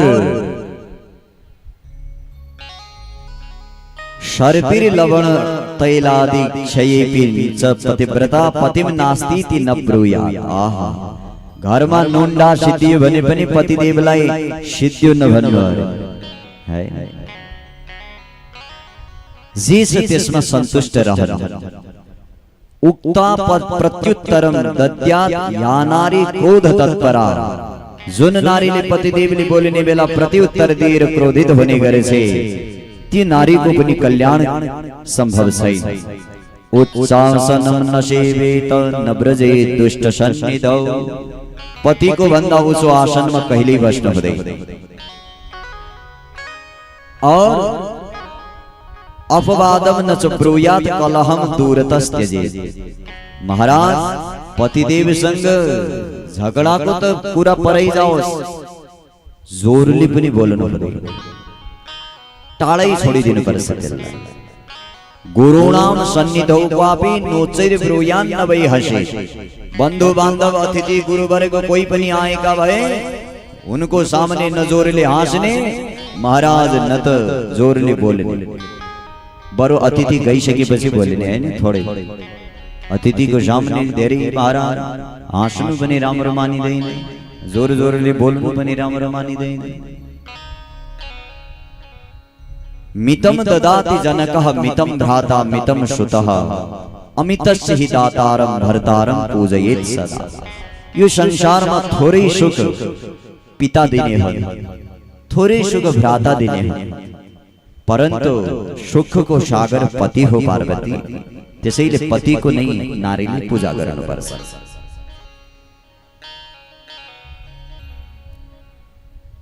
साधन्या जननी लोके सधन्यो जनकः पिता धन्यः सच पतिर्यस्य गृहे देवी पतिव्रता जसको जीवनमा जसकी आमा पतिव्रता हो जसको पिता पतिव्रता हो त्यसको महाराज घरमा उत्पन्न हुने सन्तान सर्वश्रेष्ठ हो यो सब कर्म सही सन्तानको लागि हामीले सत्कर्म गर्यौं भने मात्र महाराज हाम्रो सन्तान सही हुने देवी यो सब कर्म किन हो हाम्रो सन्तान सही होस् भन्नका लागि हरे देवी भार्या मूलम गृहस्थस्य भार्या मूलम सुखस्य च गृहस्थी जीवन को परम मूल जड़ो भार्या पत्नी हो गृहस्थी जीवन को सारा सुख बनी पत्नी हो भार्या धर्म फलावाप्ते सारा जीवन को धर्म बनी पत्नी हो और महाराज भार्या संतान वृद्धि सारा महाराज वंश को वृद्धि करने वाला बने पत्नी नारी भार्या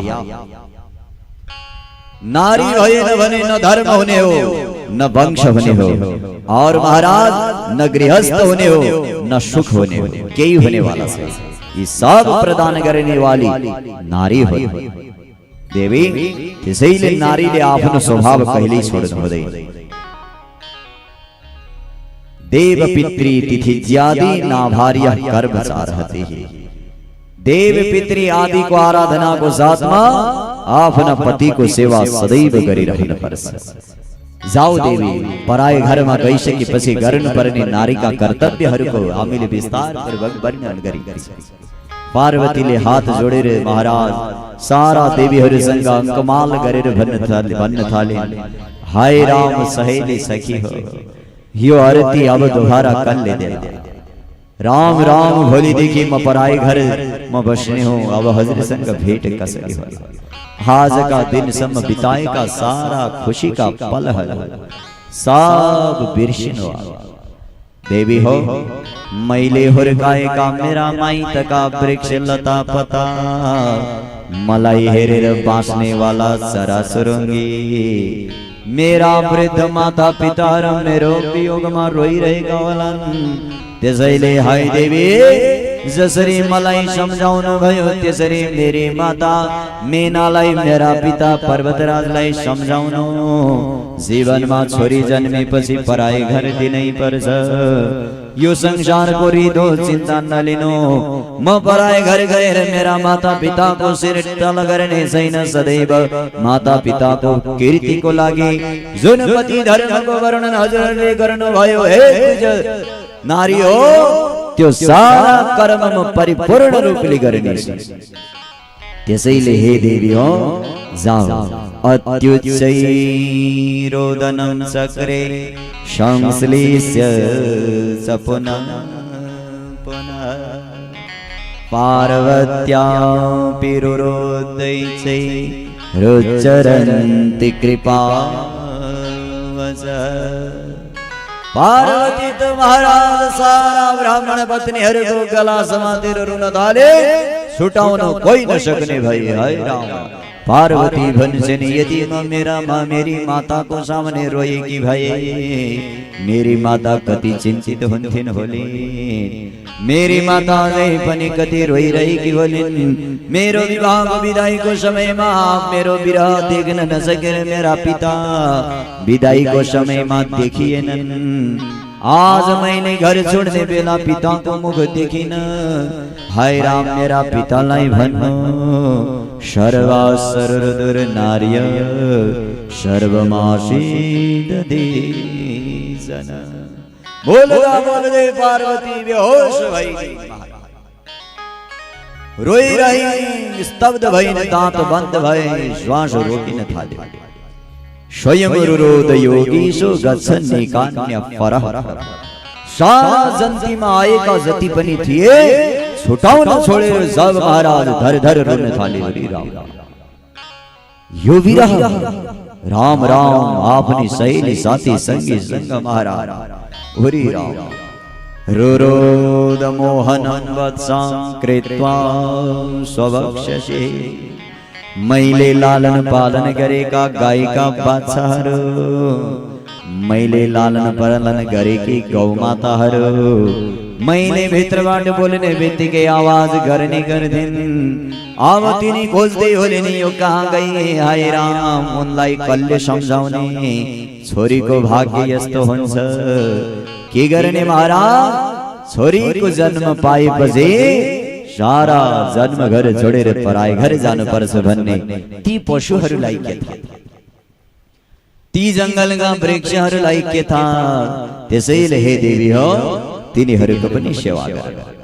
नितराम जननी मीना यामयो भ्रातरस्तथा। मेरी आमा का भले ही 100वटा छोरा छन्, 100वटा छोरा भए पनि मेरी आमा को मन म एक छोरीमा छ। आमा को मन तो केवल छोरीमा हो। भ्रातरो जनकः प्रेमणा रुरुदुर बद्ध सौहृदा। मेरा पिताले पनि जति प्रेम मलाई गर्छन् त्यति मेरा भाइलाई सायद गर्छन् होला। मेरा भाइले पनि जति प्रेम मलाई गर्ने गर्छन् त्यति प्रेम महाराज कसैलाई गर्दैन। आहा, त्यसैले हे देवी हो गएर मेरा सारा परिवारलाई सम्झाइदिनु। ततो हिमालयो मेना धृत्वा धैर्यं विवेकतः। धैर्य धारण गर्न सिकाइदिनु मेरा माता पितालाई। जीवन के हो यो सम्झाइदिनु। जाऊ देवी हो जाँदा जाँदै सर्वम स्मरामि प्राणेश। हे मेरे प्राण की प्राण प्रियतम, प्राण की स्वामिनी, हे मेरी सहेली हो सर्वम सारा स्मरण छ मलाई। हामीले सँगै खाएको सँगै बसेको सब याद छ देवी हो। त्यसैले मौनी भूतो भवेति च। जाऊ देवी अब मौन भएर जाऊ। पार्वतीलाई खूब सम्झाइन् देवीहरू। पार्वती पुनः सम्झे। देवीहरूले भनिन् हे पार्वती तिमी स्वयं हामीलाई ज्ञान दिइरहेकी छौ परन्तु आफू आफूलाई सम्हालिरहेकी छैन। जाऊ पार्वती, नारीको जीवन यही हो। हरे के गरे मैले छोरी को जन्म पाए है। आहा, कर्ममा अघि नै लेखेर ल्याइसक्यौ छोरी भएकै दिन के घर छोड्नु पर्यो। पार्वती गई, टाढा गइसकेपछि पनि पार्वती फर्केर हेर्थिन्। सहेलीहरू सोच्थिन् हात हल्ल्याएको सायद देख्ने होइन।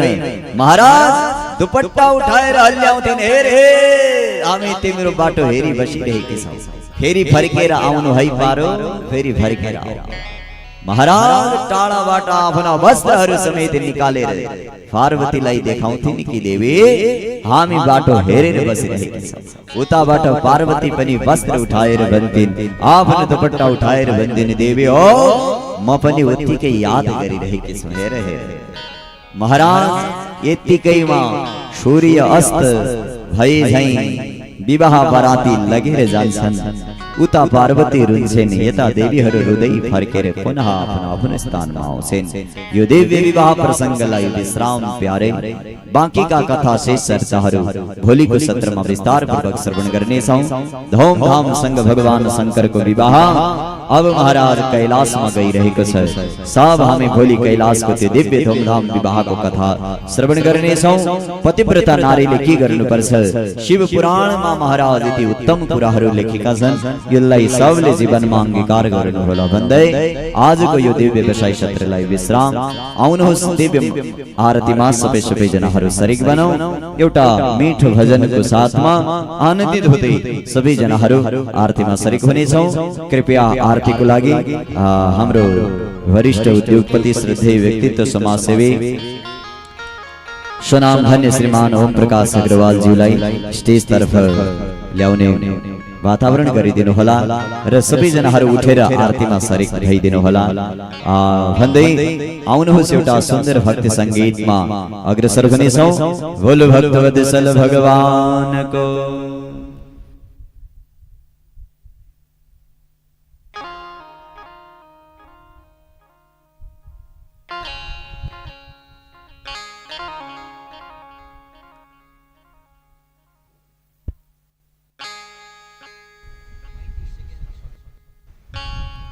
हरि ओम। कति सुहायो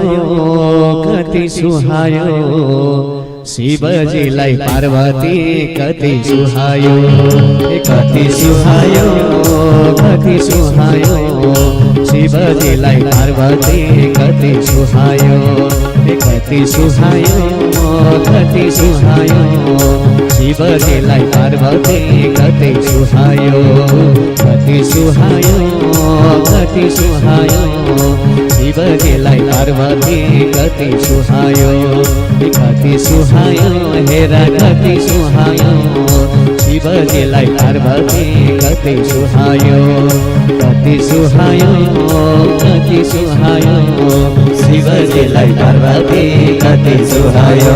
हरे हरे शिवजीलाई पार्वती कति सुहायो।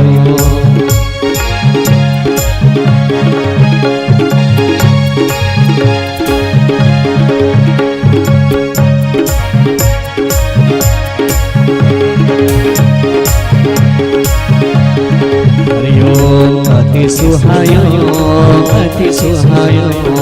शिवजीलाई पार्वती कति सुहायो, कति सुहायो शिवजीलाई पार्वती कति सुहायो, कति सुहायो हेरा कति सुहायो शिवजीलाई पार्वती कति सुहायो, कति सुहायो शिवजीलाई पार्वती कति सुहायो, कति सुहायो शिवजीलाई पार्वती कति सुहायो, कति सुहायो शिवजीलाई पार्वती कति सुहायो। हरे शिवजीलाई पार्वती कति सुहायो, हरे हरे शिवजीलाई पार्वती कति सुहायो। हरि ओम ज्वालामालिन्ये नमः। चन्द्रमा मनसो जातचक्षो सूर्यो जायत श्रोत्राद्वायुः प्राणसमुखा अग्निरजायतः। सबैजनाहरू अगाडि आउनु होला। क्रमैसँग तल पनि आरती आउनेछ, सबैजनाहरू मिलेर आरती गर्नु होला। ओम ज्वालामालिन्ये नमः। गन्धाक्षतपुष्पादिभिः सम्पूज्य हरि ओम। ओम मिली जुली गाओ आरती हरि को, मिली जुली गाओ आरती हरि को। कृष्ण कन्हैया को मुरली बजैया को, कृष्ण कन्हैया को मुरली बजैया को। मिली जुली गाओ आरती हरि को, मिली जुली गाओ आरती हरि को। कंचन थालिया कपूर पाती, कंचन थालिया कपूर बाते पारे सबै ठिक भाती भाती पारे सबै ठिक भाती भाती फूल चढ़ाओ पामा हरि को फूल चढ़ाओ पामा हरि को कृष्ण कन्हैया को मुरली बजैया को कृष्ण कन्हैया को मुरली बजैया को मिली जुली गाओ आरती हरि को मिली जुली गाओ आरती हरि को मन हरे को मूर्ति सजाओ मन हरा को मूर्ति सजाओ सबै हरि छान भाव जगाओ सबै हरि छान भाव जगाओ हृदय चढ़ाओ पामा हरि को हृदय चढ़ाओ पामा हरि को कृष्ण कन्हैया को मुरली बजैया को कृष्ण कन्हैया को गाई चरैया को मिली जुली गाओ आरती हरि को मिली जुली गाओ आरती हरि को जाने न जाने पाप करे को जाने न जाने पाप करे को क्षेमा दिनोत्सव भूल करे को क्षेमा दिनोत्सव भूल करे को शरणम परसो पामा हरि को शरणम परसो पामा हरि को कृष्ण कन्हैया को मुरली बजैया को कृष्ण कन्हैया को मुरली बजैया को मिली जुली गाओ आरती हरि को मिली जुली गाओ आरती हरि को मिली जुली गाओ आरती हरि को मिली जुली गाओ आरती हरि को